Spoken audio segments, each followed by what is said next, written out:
Maintaining a high proportion of desirable perennial grass in a pasture requires active management. In this video, I'll run through the key things you need to get right so you can lift or maintain desirable grass content and make your pastures more productive, persistent, and able to resist weed invasion.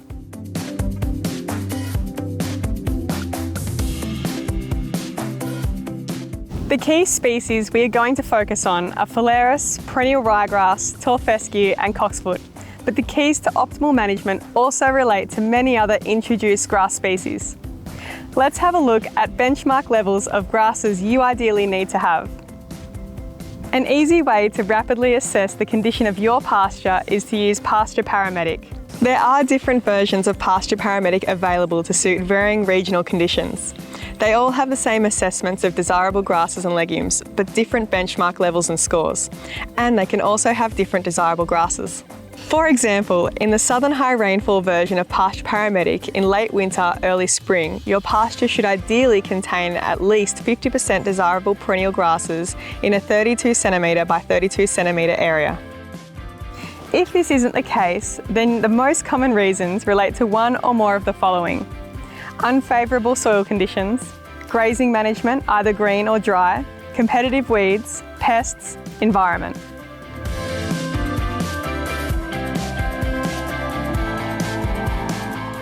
Unfavourable soil conditions are the most common reason for poor pasture growth.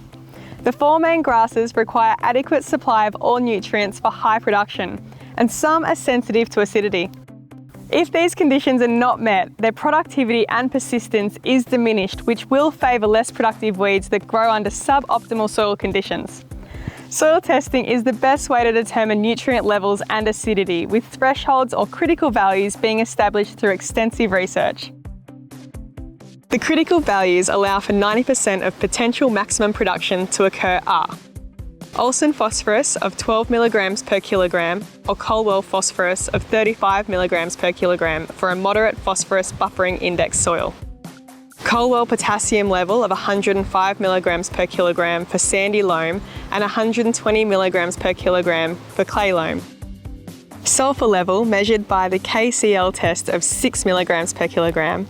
Soil pH measured in calcium chloride of at least 4.5 and an exchangeable aluminium percentage of less than 10% for sensitive species like phalaris, or 20% for acid tolerant species.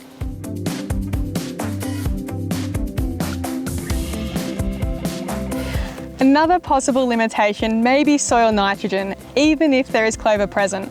Unfortunately, soil tests are often inconclusive. So a better way is to physically examine the clover or legume for nodules on the roots. In early spring, carefully dig up a clover plant and look at the roots. There should be 20 small or 3 large pink nodules present. If the nodules do not appear like that, there may be a problem with clover growth and nitrogen fixation. Ideally, you need at least 20% legume in early spring that has healthy nodules to achieve reasonable nitrogen fixation rates. Check out MLA's subclover fact sheet called How Do I Determine Why My Subclover is Underperforming? So that completes the soil fertility checks. Now let's move on to the next important factor, which is grazing management.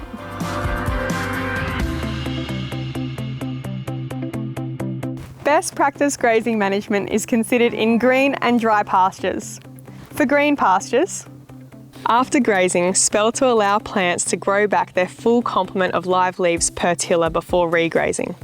This is 3 in perennial ryegrass and tall fescue, and 4 in phalaris and cocksfoot. This allows the plant to replenish energy reserves and recover root mass. Avoid grazing pastures continuously and for as short a period as possible. New growth can occur 3 to 5 days after grazing, and if this regrowth is eaten, it further depletes energy reserves.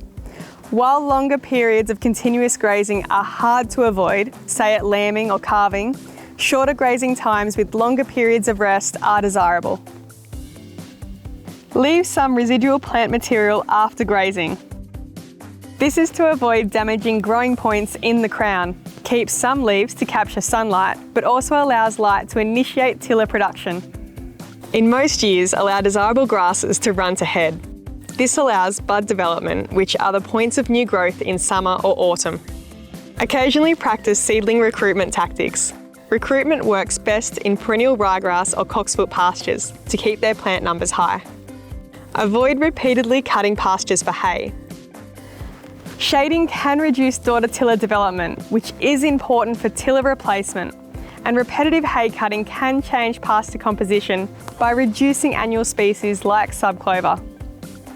Ensure grass crowns are well anchored during grazing immediately after the autumn break.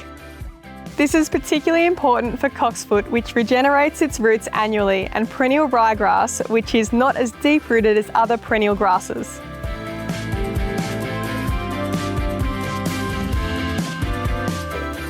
For dry pasture, reduce dry matter by high-density grazing followed by long periods of spelling. Removal of litter allows light to reach the growing points, which triggers new tiller development in autumn and encourages subclover hard seed coat breakdown and germination. Just be mindful of maintaining minimum ground cover benchmarks, which is 70% in flat country and at least 90% in hill country. New growth in response to summer rainfall is not grazed repeatedly, or if grazed, only for short periods followed by a long rest. This is to allow water-soluble carbohydrates to be replenished. Many of these principles are covered in the MLA fact sheet, How Do I Get More Pastures to Thrive and Survive? The juggle of the seasons and the competing needs of livestock and pasture species can make grazing management really difficult. There is a new fact sheet called How Do I Meet the Challenges of Grazing Mixed Pastures? This is a great resource. It runs through the management you can do to help pasture recovery when you can't always implement best practice.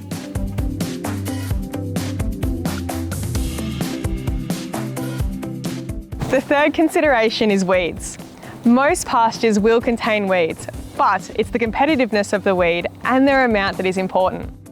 Low fertility loving weeds like onion grass, fog grass, sweet vernal grass, sorrel and flatweed will be addressed over time as you improve soil conditions.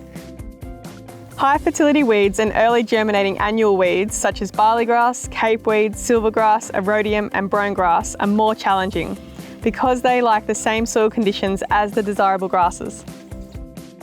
These weeds often diminish after several years of favourable grazing. However, sometimes a helping hand is required to tip the scales in favour of the perennial grasses. Consider weed control if, after getting the soil conditions and grazing right, that there is still more than 20% weeds in the pasture.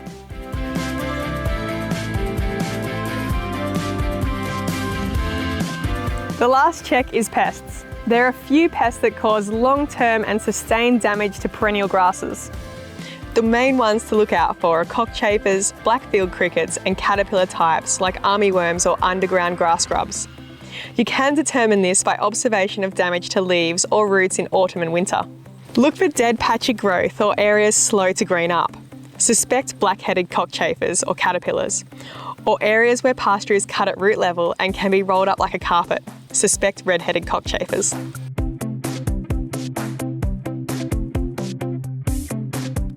If all the things mentioned are being done well and the grass still isn't persisting, then it is most likely the grass species or cultivar you are trying to grow isn't suited to the place in which it was sown.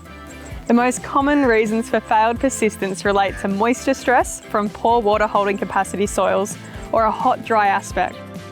Plant growing season length is longer than a typical season. Reduced root growth or inability to extract water caused by subsoil acidity, sedicity or salinity. Or sometimes it's just too much water and a lack of waterlogging tolerance. In these cases, it might be time to reevaluate the use of the plant species or cultivar that you are sowing. All of this information is available in a simple, easy to use yes or no checklist in the MLA fact sheet, How Do I Know If My Perennial Grasses Need Rescuing?